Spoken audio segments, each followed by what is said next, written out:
Very good morning class. Now today's topic is friction. ये जो topic है ये एक चैप्टर है, क्लास 8 में आपने स्टडी किया है। क्लास 8 के स्टूडेंट भी हैं तो उनके लिए जो चैप्टर है ये एक न्यू चैप्टर है फ्रिक्शन। क्लास 9 के लिए भी बहुत इंपॉर्टेंट टॉपिक है, क्लास 11 के लिए भी ये वन ऑफ द टॉपिक है। तो हम स्टार्ट करते हैं। फ्रिक्शन। फ्रिक्शन क्या है? Friction is the opposing force. It is an opposing force which oppose the relative motion between two surfaces in contact, या relative motion of the object means ये अगर कोई ऑब्जेक्ट किसी सरफेस पे मूव कर रहा हो या टेंड्स टू मूव कर रहा हो, मीन्स मूव कर रहा है वो अलग चीज, और मूव करने जा रहा है टेंड्स टू मूव। तो ये फोर्स ऑफ फ्रिक्शन क्या क्या है? ये अपोजिंग फोर्स है विच कम्स इनटू प्ले। तब हमें देखने को मिलता है, तब हम उसको फील करते हैं जब कोई ऑब्जेक्ट किसी सरफेस पे मूव करने जा रहा होता है या मूव कर रहा होता है। तो ये डेफिनेशन है, it is an opposing force which comes into play when object tends to move और moving over the other surface. Also friction force oppose relative motion. Friction का क्या काम है? ये मोशन को अपोज करता है, relative motion between the to surfaces in contact. अब जब कॉन्टैक्ट में हो, जैसे अभी ये हैंड को रब करूंगा तो अभी कोई फ्रिक्शन नहीं है, आप फील भी नहीं कर रहे हो, लेकिन हाँ अगर मैं अब रब करूंगा तो आपको पता चला कुछ हीट सा फील हो रहा है। यानी इस फ्रिक्शन की वजह से, यानी कॉन्टैक्ट में आए दोनों हाथ, तब आपने रब किया तो ये कॉन्टैक्ट फोर्स है, आप उसको आप फील कर रहे हो कि फ्रिक्शन की वजह से क्या है, हीट जनरेट हो रही है। तो ये कॉन्टैक्ट फोर्स है। अब इसकी चीज़ें, इसके बारे में और डिटेल में स्टडी करते हैं। अब ये जो फोर्स ऑफ फ्रिक्शन है, जैसे मैं एग्जांपल के लिए ले रहा हूँ कि ये एक बॉल है और ये एक सरफेस है। जैसे बॉल का मोशन का डायरेक्शन ये है, इस डायरेक्शन में बॉल मूव कर रही है। कैसे? तो बॉल जो है वो मूव कर रही है, रोल करते हुए आगे जा रही है। रोल इसलिए कर रही है क्योंकि इस बॉल के ये जो पार्ट है, नीचे लोअर पार्ट और इस सरफेस में ये जो पॉइंट ऑफ कांटेक्ट है, यहाँ फ्रिक्शन एक्ट कर रहा है, और फ्रिक्शन एक्ट करता है इन द अपोजिट डायरेक्शन। तो ये फ्रिक्शन जो है, friction force point of contact में मोशन के अपोजिट डायरेक्शन में एक्ट करता है। यानी इसी फ्रिक्शन की वजह से ही बॉल रोल कर रही है। जैसे आपको एग्जांपल के लिए भी, रेनी सीजन है, कहीं जगह कीचड़ पानी भर जाता है, तो अगर बाई चांस आपके कार की या ट्रैक्टर का टायर कहीं चला जाए, कार का एग्जांपल ले लेते हैं कि कार के टायर उसमें चले गए चारों के चारों, तो कार वहां से बाहर नहीं निकल नहीं पाती, बस वो क्या कर रही होती है, रोटेट कर रही होती है। रोल नहीं, रोटेट कर रही होती है, आगे बढ़ नहीं पाती। रोल करने का मतलब है मूव करते हुए आगे चले जाना, ट्रांसलेशन। तो यहाँ रोलिंग है, रोलिंग होता तो वो बाहर निकल जाएगी, बट रोटेट कर रही है। क्यों? कीचड़ की वजह से क्या, फ्रिक्शन बहुत कम हो गया, वो फ्रिक्शन वो नहीं मिल पा रहा जिससे वो आगे निकल सके, रोल कर सके। तो रोल करना अलग चीज होती है, ये रोल करता हुआ आगे जाएगा, और रोटेट करना अलग चीज होती है। तो फ्रिक्शन वहाँ बहुत कम हो जाता है कीचड़ में। तो उससे क्या होता है, सिर्फ कार के जो टायर है सिर्फ घूमते हैं, सिर्फ रोटेट करते हैं, रोल नहीं कर पाते।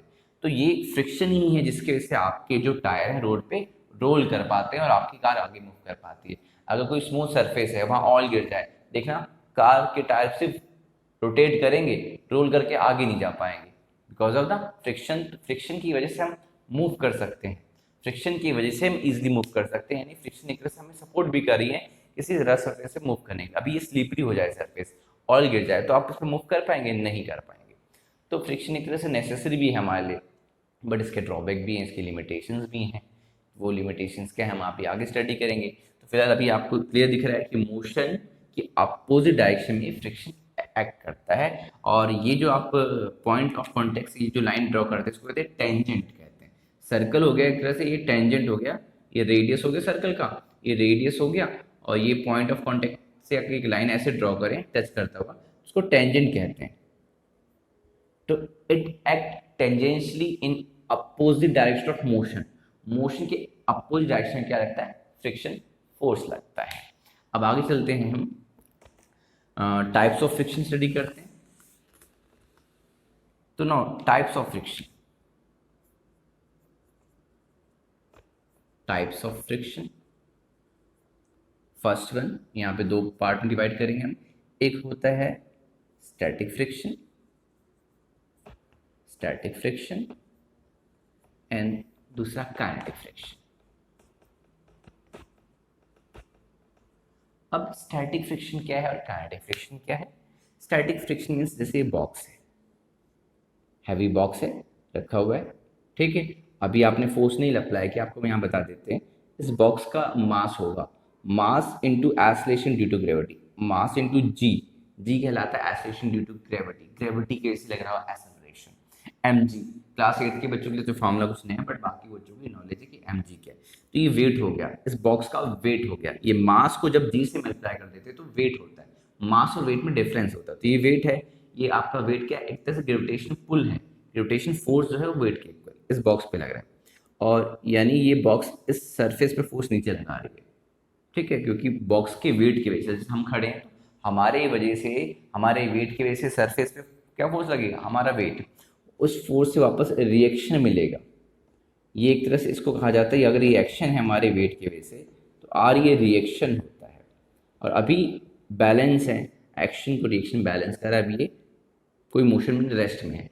अब जब मैंने यहाँ पे फोर्स अप्लाई किया, जैसे मैंने कोशिश की, यहाँ मैंने फोर्स अप्लाइड फोर्स है ये मेरा, और मैंने जब अप्लाई किया, क्यों अप्लाई किया मैंने फोर्स, जानते क्यों अप्लाई किया, मैं चाहता हूँ कि बॉक्स मोशन में आ जाए।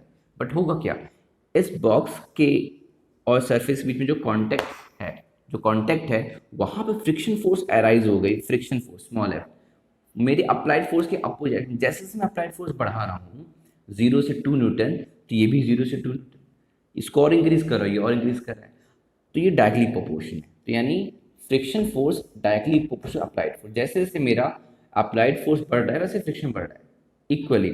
लेकिन जब तक ये इक्वली है तब तक ये बॉक्स मोशन में नहीं आएगा, यानी अभी जब तक ये मोशन में नहीं आएगा, मेरे अप्लाइड फोर्स को बैलेंस कर रहा है, उस केस में क्या है, स्टैटिक फ्रिक्शन, यानी स्टैटिक मीन्स रेस्ट ना आ जाते हैं काइनेटिक फ्रिक्शन। अब बहुत ज़्यादा फोर्स लगाया तो क्या हुआ, अब बॉक्स मोशन में आ गया, तो मोशन में आ गया तो ये जो बॉक्स है अब जो इस सरफेस पे क्या करेगा, स्लाइड करेगा, स्लाइड करेगा ना, घसीटेगा स्लाइड करेगा। अब स्लाइड जब करेगा तो आपका जो अप्लाइड फोर्स है वो ज़्यादा है इस वजह से, तो अप्लाइड फोर्स है, फ्रिक्शन इस डायरेक्शन में है। तो अगर अप्लाइड फोर्स मान लेते हैं 10 न्यूटन का है और फ्रिक्शन हमारा कितना है 5 न्यूटन का, तो जब तक आपने अप्लाइड फोर्स 5 न्यूटन का नहीं लगाया तब तक ये मोशन में नहीं आएगा। जब ये मोशन में आ जाएगा तो काइनेटिक फ्रिक्शन होगा, और काइनेटिक में हम स्लाइड कर रहे हैं तो ये स्लाइडिंग फ्रिक्शन कहलाएगा। तो यानी काइनेटिक फ्रिक्शन भी यहाँ पे दो पार्ट में आ जाता है, स्लाइडिंग फ्रिक्शन और एक होता है रोलिंग फ्रिक्शन। तो अब जब ये स्लाइड करेगा तो नेट फोर्स कितना होगा, नेट फोर्स होगा अप्लाइड है 10 और फ्रिक्शन उसके अपोजिट डायरेक्शन में, ये डायरेक्शन है 10 न्यूटन की, इसके अपोजिट को माइनस कर देते हैं, तो net force 10 Newton minus 5 Newton, यानी 5 न्यूटन की फोर्स से ये स्लाइड करेगा आगे, ठीक है। तो ये आपका स्लाइडिंग फ्रिक्शन 5 न्यूटन का से मूव कर। अब kinetic friction, kinetic friction means अब आपको स्लाइड करने से बेटर क्या है, काइनेटिक फ्रिक्शन में स्लाइडिंग फ्रिक्शन हो गया, उसमें रोलिंग फ्रिक्शन। अब ये व्हील है, व्हील लगा दिया, व्हील लगा देने पे क्या होगा, ये व्हील रोल करेगा और ये बहुत इजीली मूव करेगा। तो आपको पता है ना, व्हील लग जाने के बाद बहुत कम फोर्स लगाए वो इजीली मूव करता है। यानी काइनेटिक फ्रिक्शन में जो रोलिंग फ्रिक्शन होता है, यानी काइनेटिक फ्रिक्शन दो पार्ट में डिवाइड कर रहे हैं, एक है स्लाइडिंग फ्रिक्शन और दूसरा है रोलिंग फ्रिक्शन। तो स्लाइडिंग फ्रिक्शन स्लाइड करना ज़्यादा डिफिकल्ट है ना, बेटर है इस बॉक्स में व्हील लगाओ, रोल करके ले जाओ, ऐसे कर दो, ये व्हील रोल करेगा। ऐसे सिलेंडर है, अब सिलेंडर में तो व्हील नहीं है, बट सिलेंडर को आप या तो घसीट के ले जाओ या उसको सिलेंडर को रोल करते आप ले जाओ, तो बहुत रोल करके बहुत ईजिली आप उसको एक जगह से दूसरे का ले जा सकते हैं। तो सिलेंडर को हम क्या करते हैं, रोल करके ले जाते हैं, बहुत ईजिली मूव कर जाता है। बेटर है स्लाइड करेंगे तो बहुत ज़्यादा फोर्स लगेगा क्योंकि फ्रिक्शन बहुत ज़्यादा है, अपोजिंग फोर्स बहुत ज़्यादा है, बट रोल करते हुए ले जाएंगे तो सिलेंडर बहुत ईजिली एक जगह से दूसरे का डिस्प्लेस हो सकता है। तो क्लियर हो गया, फ्रिक्शन क्या है, फोर्स ऑफ फ्रिक्शन क्या है, it is the opposing force which oppose the motion between the two surface in contact. ये हमेशा मोशन की अपोजिट डायरेक्शन लगती है और पॉइंट ऑफ कॉन्टेक्ट के टेंजेंशियली मोशन की अपोजिट डायरेक्शन में लगती है। टू टाइप्स के हमने पहले स्टडी करेंगे, स्टैटिक फ्रिक्शन होता है और काइनेटिक फ्रिक्शन होता है। स्टैटिक फ्रिक्शन क्या होता है, आपके अप्लाइड फोर्स को बैलेंस कर रहा होता है, जब तो बैलेंस कर रहा हो तो ये मोशन में नहीं आएगा, जैसे ही मोशन में आएगा अगर वो स्लाइड कर रहा है तो स्लाइडिंग फ्रिक्शन, तो kinetic friction further divided into part, sliding friction, और व्हील लगा देंगे तो रोल करेगा तो रोलिंग फ्रिक्शन। और आपको क्लियर है कि स्लाइडिंग फ्रिक्शन ज़्यादा होगा और रोलिंग फ्रिक्शन कम होगा, क्योंकि फ्रिक्शन मोशन को अपोज करता है, तो स्लाइडिंग फ्रिक्शन ज़्यादा होगा तो स्लाइड करके ले जाना डिफिकल्ट होगा, रोल करके ले जाना ईजी होगा। क्लियर, तो आज के लिए